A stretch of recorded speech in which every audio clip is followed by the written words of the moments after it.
Assalamualaikum warahmatullahi wabarakatuh. Perkenalkan, saya Detina Eis Nuraini dengan NIM 2210114004009 dari program Studi Teknik Informatika. Pada mata kuliah jaringan nirkabel ini, saya akan membuat sebuah topologi jaringan menggunakan Cisco Packet Tracer. Dalam topologi akan saya buat, di mana sebuah topologi ini terdiri dari sebuah server. Kemudian saya memakai dua router. Untuk routernya saya memakai yang versi 2911. Di sini saya menggunakan dua router. Kemudian saya memakai switch. Untuk switchnya itu saya memakai dua switch. Selanjutnya di sini saya membutuhkan access point. Dan untuk device-nya di sini saya menggunakan PC. Saya menggunakan beberapa PC di sini. Saya juga menggunakan laptop. Dan saya juga menggunakan smartphone. Oke. Selanjutnya kita akan menghubungkan tiap-tiap device atau perangkat ini menggunakan kabel. Nah, ini sudah ada satu yang terhubung untuk smartphone, itu terhubung ke access point secara wireless atau tanpa kabel. Nah, kemudian kita akan menghubungkan setiap perangkat menggunakan kabel otomatis. Kita akan hubungkan yang pertama-tama mulai dari server ke switch 0. Selanjutnya, kita akan hubungkan dari switch 0 ke PC 0. Kemudian, dari switch 0 ke PC 1. Nah, kabel yang digunakan untuk menghubungkan server ke switch, lalu dari switch ke beberapa device di sini, saya menggunakan kabel straight. Kemudian, kita hubungkan lagi dari router 0 ke switch 0. Kita hubungkan juga dari router 1 ke router 0. Nah, di sini bisa kita lihat bahwa kabel yang terhubung dari router 1 ke router 0 itu kabelnya putus-putus. Nah, kabel yang seperti putus-putus ini atau seperti titik-titik ini merupakan kabel crossover. Selanjutnya kita hubungkan dari router 0 ke switch 1. Dari switch 1 kita hubungkan ke PC 2. Kemudian kita hubungkan juga dari switch 1 ke PC 3.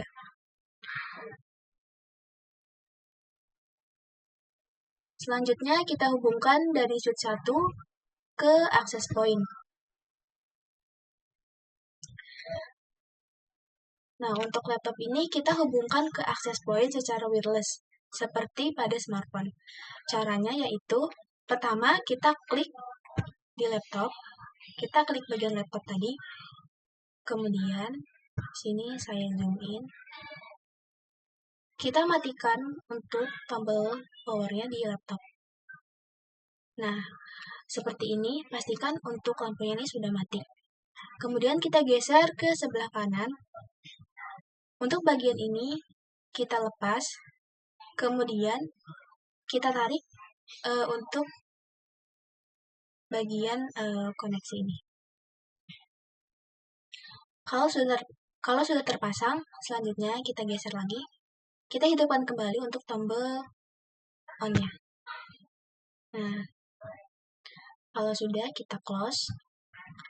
Dan sekarang untuk bagian laptop sudah terhubung ke access point secara wireless. Selanjutnya, di sini kita sudah menghubungkan semua perangkatnya dalam sebuah topologi. Namun, kita perhatikan bahwa di sini untuk alurnya atau arusnya ini sudah hijau, artinya sudah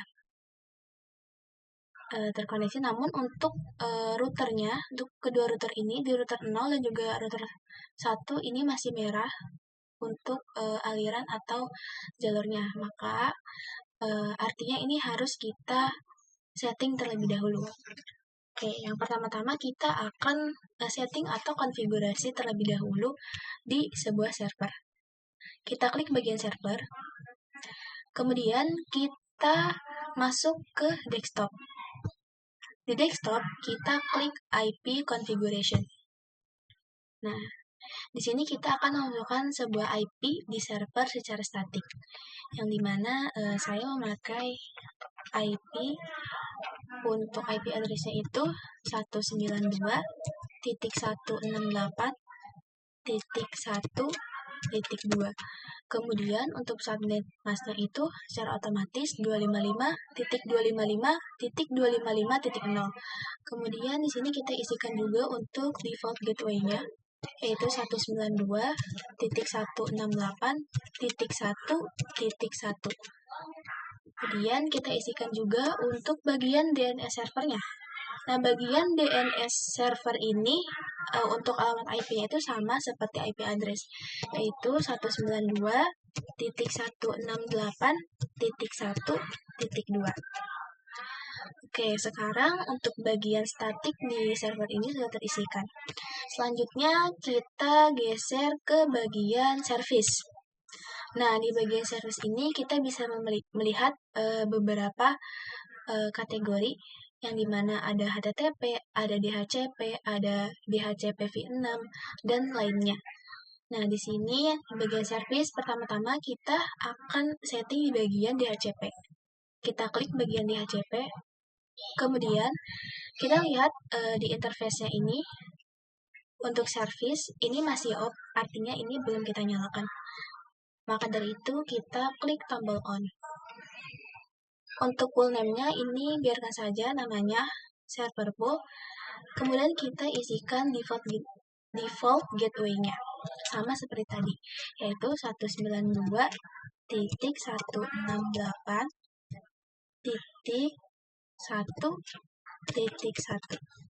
Untuk DNS servernya itu 192.168.1.1.2.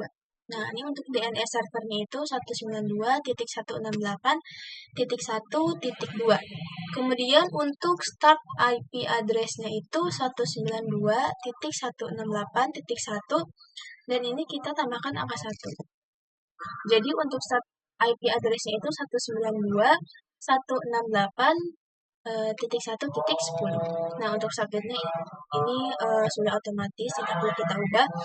Dan ini untuk maksimum usernya itu bisa kita sesuaikan, namun ini tidak akan saya ubah juga. Jadi untuk maksimum user itu cukup banyak ya, sebanyak 512. Kalau udah, kita save aja. Nah, ini sudah tersave atau sudah tersimpan. Kemudian saya akan membuat satu nama full name lagi. Kalau tadi namanya server pool, sini saya akan membuat satu lagi, jadi server pool 2. Nah, yang membedakan kalau kita mau menambahkan untuk nama server atau full name itu tinggal kita ubah di bagian full name dan juga untuk start IP address-nya. Nah, ini kan sebelumnya 1, jadi kita ubah 2. Kalau udah, kita tambahkan, klik bagian add. Nah, ini sudah bertambah, jadi ada 2. Kemudian setelah kita setting bagian DHCP, selanjutnya kita akan setting ke bagian DNS. Nah, di DNS juga sama, kita klik bagian DNS service on. Kemudian untuk namanya juga bisa kita sesuaikan. Nah, di sini saya akan memberi nama informatika.id. Kemudian untuk alamatnya ini 192.168.1.2. Nah, kalau udah, kita add. Oke, selanjutnya di sini saya akan membuat satu lagi untuk emailnya. Yang tadi satu ini tuh untuk domain, kalau satu lagi tuh untuk nama emailnya, domain email. Untuk alamatnya ini masih sama, tinggal kita add juga. Nah, ini sudah ada 2. Kemudian setelah kita setting di bagian DNS server, kita lanjut ke bagian email. Nah, di bagian email ini, di nama domainnya kita sudah buat di bagian DNS tadi ya, di sini. Nah, nama domain yang akan kita pakai itu informatika.id. Jadi di bagian email kita tinggal ketik aja nama domainnya informatika.id. Untuk usernya, ini bisa kita sesuaikan ingin memakai berapa user, tergantung perangkat yang kita gunakan di sebuah topologi jaringan tersebut. Kemudian untuk passwordnya ini 1-9. Nah, kalau udah, kita klik bagian plus ini. Nah, kalau ini sudah bertambah, kemudian kita akan menambahkan lagi user 2. Klik lagi bagian tambah. Sini saya minimal 3 user terlebih dahulu. Oke, di sini saya akan mencoba membuat 3 user terlebih dahulu. Kalau sudah, kita close bagian server. Nah, karena bagian server ini sudah kita setting, selanjutnya kita akan menyeting di bagian router 0, yang dimana untuk jalurnya ini masih merah. Kita klik bagian router 0, kemudian kita ke bagian config. Nah, di bagian config ini ada beberapa komponen seperti global, ada routing, ada switching, ada interface. Nah, di sini yang akan kita setting itu di bagian interface dan juga routingnya. Yang pertama-tama kita setting di bagian interface-nya terlebih dahulu. Yang dimana di sini ada gigabit Ethernet 0/0, ada gigabit Ethernet 0/1, dan juga ada gigabit Ethernet 0/2. Kalau kita lihat untuk router 0, di sini untuk gigabitnya itu 0/0 dan juga tersambung ke gigabit 0/1. Maka dari itu di sini kita hanya perlu setting bagian interface di bagian gigabit Ethernet 0/0 dan juga gigabit Ethernet 0/1. Nah, jadi kita hanya butuh kedua ini untuk kita setting. Oke. Selanjutnya kita klik bagian gigabit Ethernet 0/0. Untuk status portnya kita centang jadi on. Kemudian kita masukkan untuk IP configuration di gigabit Ethernet 0/0, yaitu 192.168.1.2. Untuk subnetnya yaitu 255.255.255.0. Oke, untuk bagian gigabit Ethernet 0/0 di sini sudah kita setting. Lanjut ke bagian gigabit Ethernet 0/1. Kita klik bagian on juga. Baik.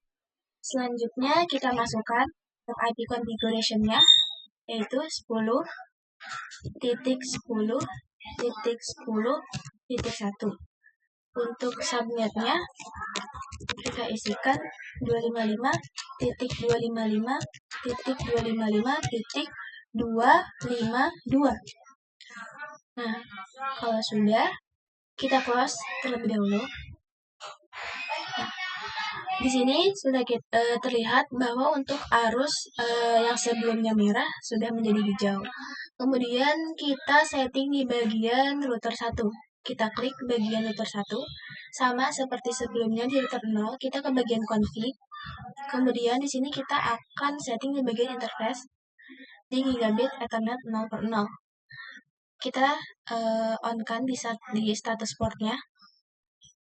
Kemudian kita masukkan untuk gigabit Ethernet 0/0. 10.10.10.1. Untuk subnetnya 255.255.255.252. Kemudian lanjut ke gigabit Ethernet 0/1. Jangan lupa untuk statusnya di on. Kemudian untuk IP address-nya yaitu 192.168.1.0. Oke, di sini invalid IP port is subnet. Oke, ini kita close terlebih dahulu. Kita cek di bagian router 0 apakah ada yang kurang sesuai.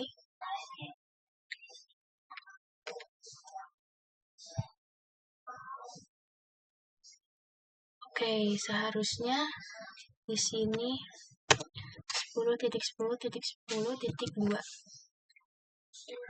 Karena tadi di bagian ini kita masukkannya titik 1 ya, jadi sama. Jadi harusnya yang tadi itu 2. Oke, sudah kita ubah. Kemudian kita lanjutkan lagi di bagian gigabit Ethernet 0/1, yaitu 192.168.1.0. Oke, masih invalid. Kemudian kita on-kan lagi 192.168.1.0. Masih invalid.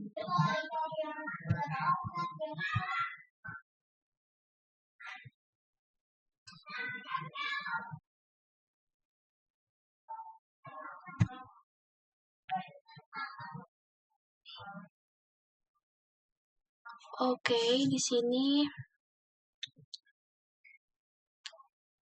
oke, 252 sudah sesuai. 1.2 sudah sesuai juga. Oke, kita hubungkan kembali untuk per 1.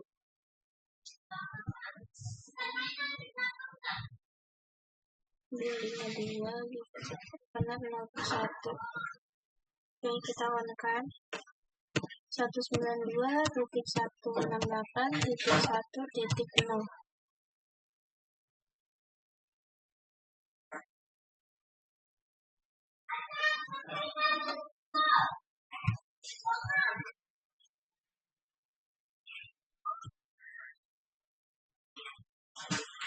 Baik, kita isikan kembali di bagian router 1 di bagian gigabit Ethernet 0/1.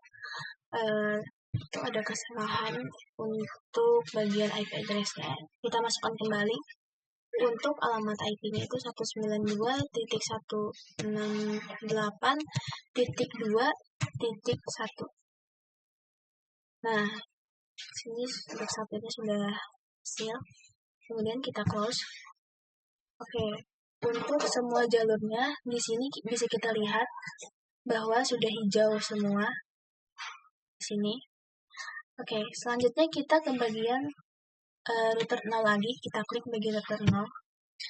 Karena tadi kita sudah mengatur semua bagian interface-nya, baik di router 0 dan juga router 1.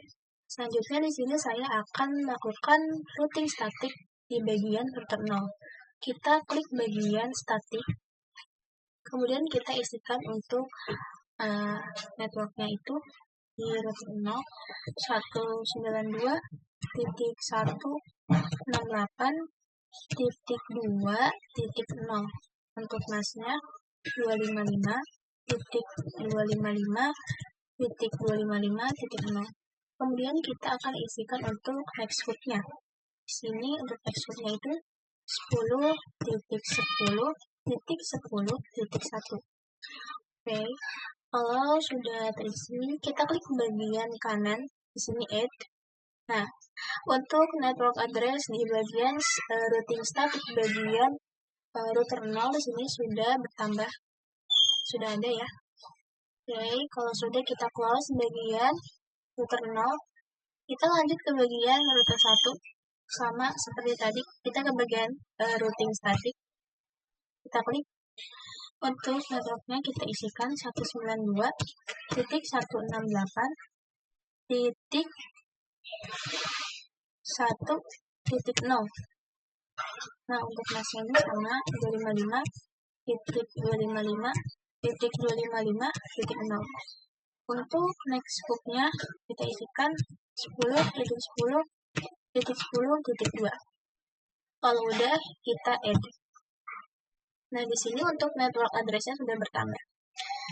Selanjutnya, kita akan melakukan IP helper di bagian CLI-nya. Kita klik bagian gigabit Ethernet 0/1. Seperti ini, kita klik saja. Kalau sudah, kita klik bagian CLI. Kemudian di sini saya akan ketikkan IP helper strip address. Kalau sudah, kita masukkan juga IP-nya 192.168.1.2. Kalau sudah, kita enter.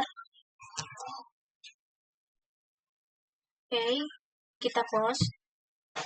Kemudian di sini saya akan mengetes apakah semuanya ini sudah berhasil.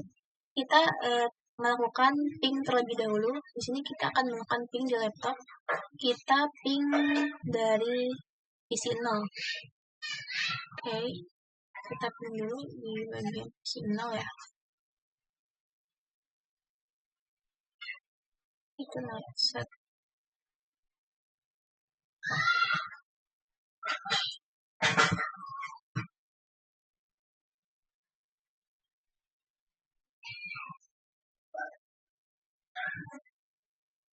Oke, coba kita ke bagian desktop. Kita request IP address apakah sudah bisa atau belum. Oke, di sini untuk DHCP-nya masih gagal. Catat.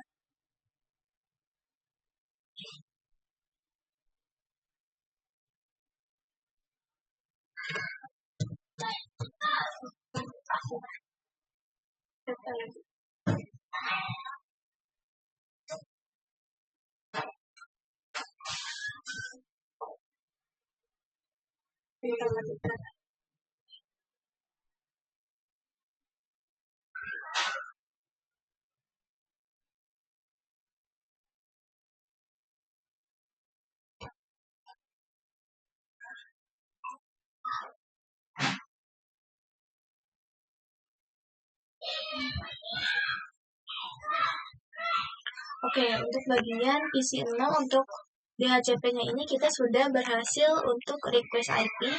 Sini sudah ada untuk alamat IP-nya, kita close. Oke, selanjutnya kita ke PC 1. Kita request IP juga ke desktop. Lalu klik IP configuration. Yang sebelumnya static, kita klik bagian DHCP. Oke, di sini request IP. Oke. Kita sudah melakukan DHCP request successful. Oke, berarti di sini kita sudah mendapatkan IP-nya juga. Selanjutnya kita akan melakukan ping dari laptop dari mesinnya di laptop. Kita ping di bagian PC 0. Nah, untuk alamatnya itu 192.168.1.10. Oke, kita ke bagian laptop, kita klik desktop, kemudian kita klik bagian command prompt. Sini kita lakukan ping 192.168.1.10.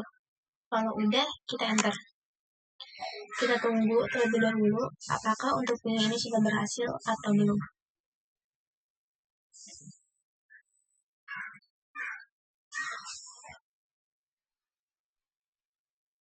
Oke,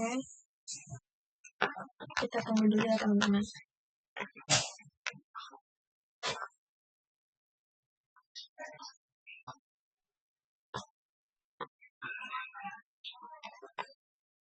Oke, di sini untuk pingnya ini masih timeout ya, request timeout.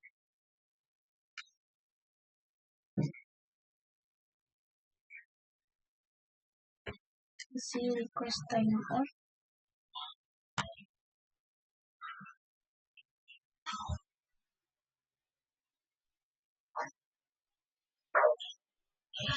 Kita cek lagi apakah ada yang kurang sesuai.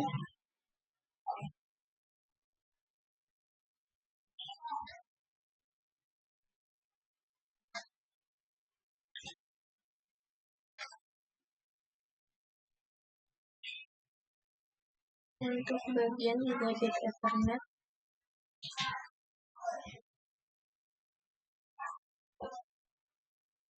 nol per nol.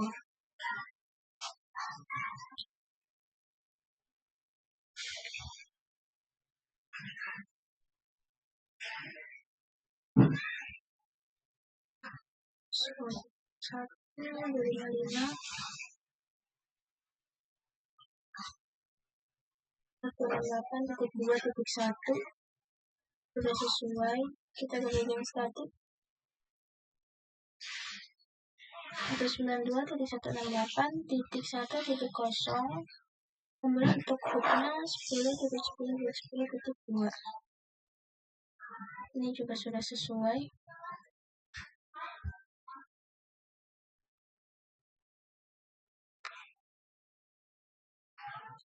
Titik 1, titik 2.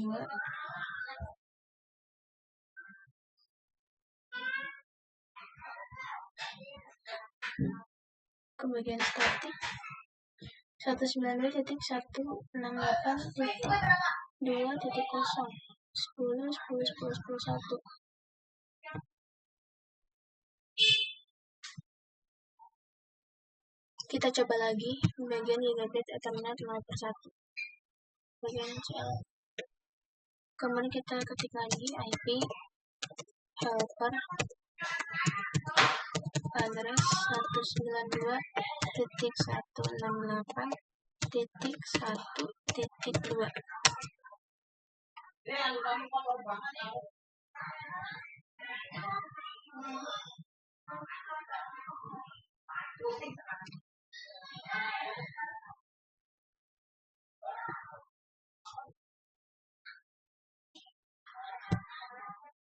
Kita coba lagi apakah sudah bisa request secara DHCP untuk di bagian PC tadi.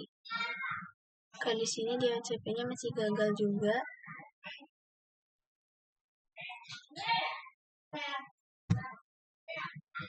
Kita lakukan lagi ping 192.168.1.10.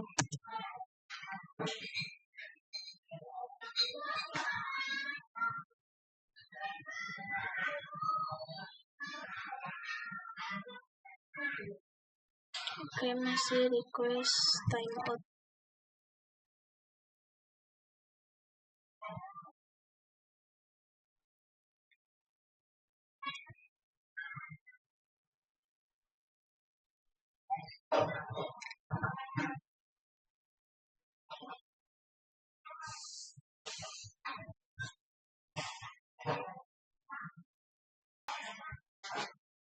Baik, di sini kita coba lagi untuk bagian DHCP-nya apakah dari statik ke DHCP bisa request IP. Nah, di sini DHCP masih gagal. Kita coba lagi. Oke, DHCP request sukses. Di sini sudah bisa. Kita coba juga di PC3.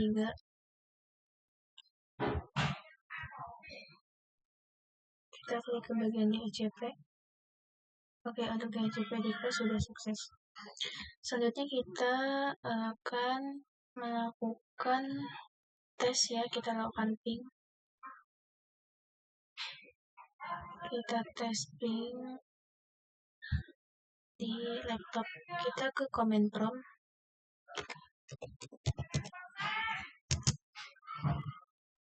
Satu 92.168.1.10. Kita tunggu apakah berhasil untuk pingnya.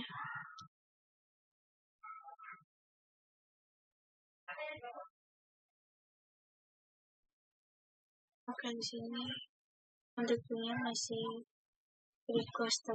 Kita coba lagi.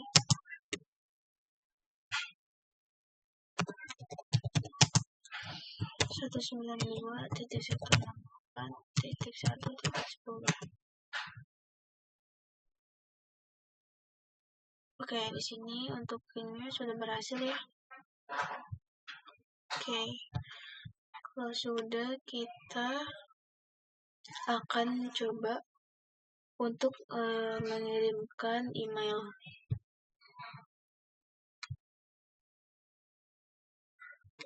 Oke, kita langsung saja untuk mulai melakukan pengiriman email. Kita setting terlebih dahulu di bagian PC email.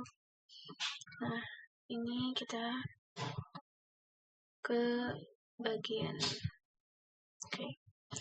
Jadi untuk mengirim sebuah email, kita ke desktop, terus kita klik bagian email.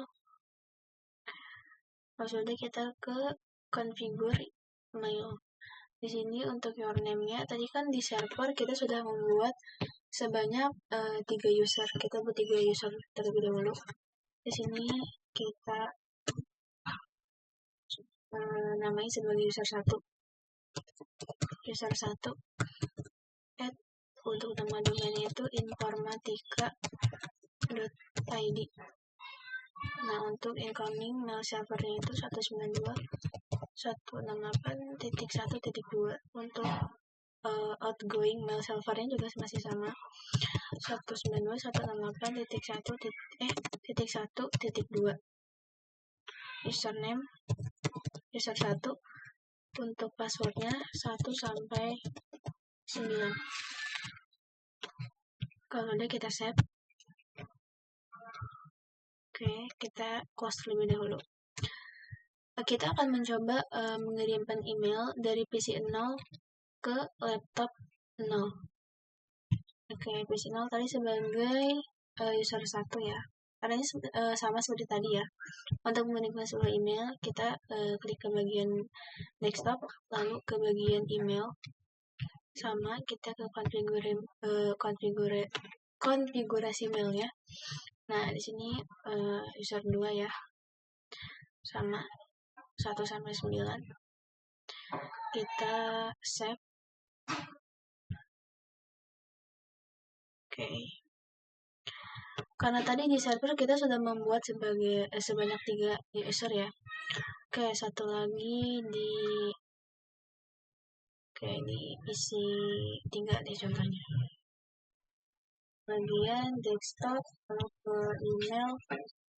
Di sini sebagai user 3. Oke, user 3 at informatika.id. Ini sama 192.168.1.2. Nah, ini user 3 passwordnya 1 sampai 9. Kita save, close.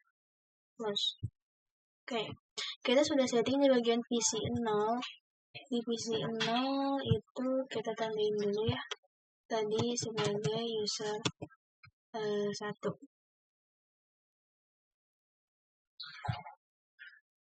User 1, terus di laptop ini user 2, dan di PC 3 ini user 3. Kita akan mengirim email dari PC 0. Kita klik email. Karena tadi sudah kita konfigurasi, sekarang kita ke bagian compose. Nah, kita akan kirim email ini ke user 2 terlebih dahulu. User 2 at informatika.id. Subjeknya ini kita tes terlebih dahulu ya. Saya tes sini. Halo. Kita send. Oke, di sini untuk statusnya untuk send ini sudah berhasil ya. Oke. Kemudian kita buat lagi ya. Tadi kan user 2, sekarang user 3. Subjeknya oke, tugas.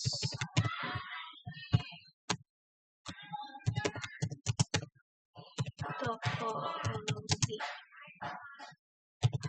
menggunakan presentasikan. Kita send. Oke, untuk sendnya sini juga sudah berhasil. Kalau udah kita close untuk divisi 0. Sekarang kita lihat apakah email yang tadi sudah berhasil atau betul-betul terkirim. Kita klik di laptop 0. Tadi kita sudah kirim ya dari user 1 ini sebagai user 1 di PC 0, kita kirim ke user 2 dan juga user 3. Maka dari itu kita perlu mengecek apakah email tersebut berhasil diterima oleh PC 0, oleh laptop 0. Kita klik bagian email. Kemudian kita lihat di bagian save. Nah, di sini sudah berhasil ya untuk user 1 @informatika.id, tadi subjeknya tes, dan ini sudah berhasil terkirim. Oke, kemudian kita cek juga di bagian user 3 atau divisi 3 tadi, apakah emailnya juga berhasil terkirim. Kita cek di bagian receive. Oke, tugas kuliah. Nah, ini pesannya buat login lalu presentasikan. Oke, berarti ini sudah berhasil. Kita akan coba reply ya ke user 1. Oke.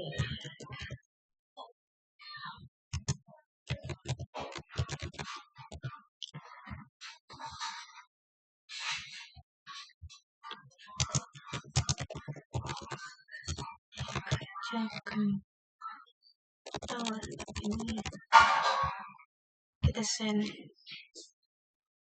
Oke, di sini send sukses. Kita lihat lagi di PC 0, apakah balasannya ini betul-betul terkirim.